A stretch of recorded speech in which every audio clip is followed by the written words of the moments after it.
Hi, this is Chef Dave Bishop, the Chef to You. Welcome to my kitchen. Today we're going to be preparing and talking about collard greens. I got some fresh collard greens here. That's what we're using today. Still on the stem. You can find these usually year-round on the stem, and you can find them many places already cut up and washed in bags, ready to be used. Let's go ahead and take a look at the rest of our ingredients and get started. We're going to start right here with some water. We got 2 quarts. We got some bacon here today. You can use some fat back if you like. You can use a ham with a ham bone if you want to use it. We're looking for the flavor that's going to penetrate through our collard greens. That's why we use the bacon. If you have some leftover bacon grease, we don't actually have to have the meat. We want the bacon grease more than anything else. If you're a vegetarian, you can eliminate this meat altogether. Add a ½ cup of vegetable oil and use that.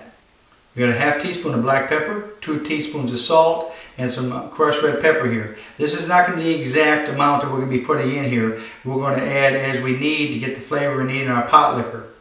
Let's go ahead and move to our pot and add our bacon to it. Let's add our bacon to the pot. We're going to stir this around, get it nice and crispy. We got our bacon nice and brown, as you can see right here. I'm going to take the water, pour it very slowly into here. Step back when you do it so you don't get yourself burnt. We want to go ahead and take our spoon and scrape the bottom of this pot so you get all those cracklings off the bottom so they float up in to the liquid so we have that great flavor. Take our ½ teaspoon of black pepper, drop that in. We're going to take 2 pinches of red pepper to start with. This may be all the heat we need. We'll see how it works today. Every day is a little different. Now we're going to take half of this salt, which is about 1 teaspoon, and let that simmer in there. Pot liquor has been boiling for about 4 minutes here. I just tasted it. It's got a good salt flavor. You can taste the bacon in it, a little bit of bite from the red pepper. It's time to put the collard greens in. Now this looks like a lot of collard greens. This is enough for 4 to 6 people. These greens are going to cook down by 2/3, so they're definitely going to cook down below the liquid.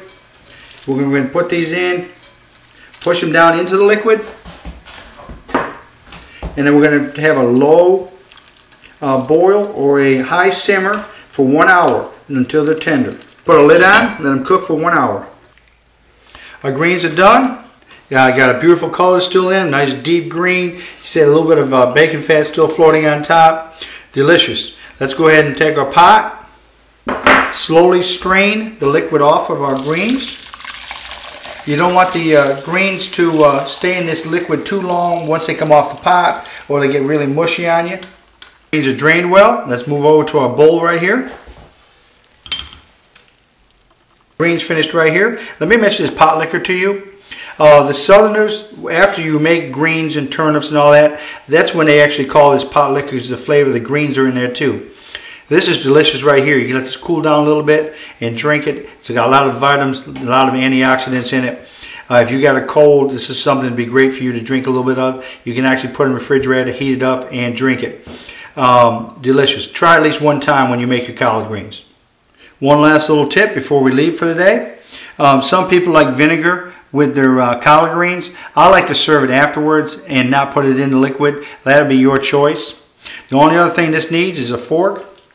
I'm heading to the table. This is Chef Dave Bishop, cooking and teaching. Till next time, may God bless.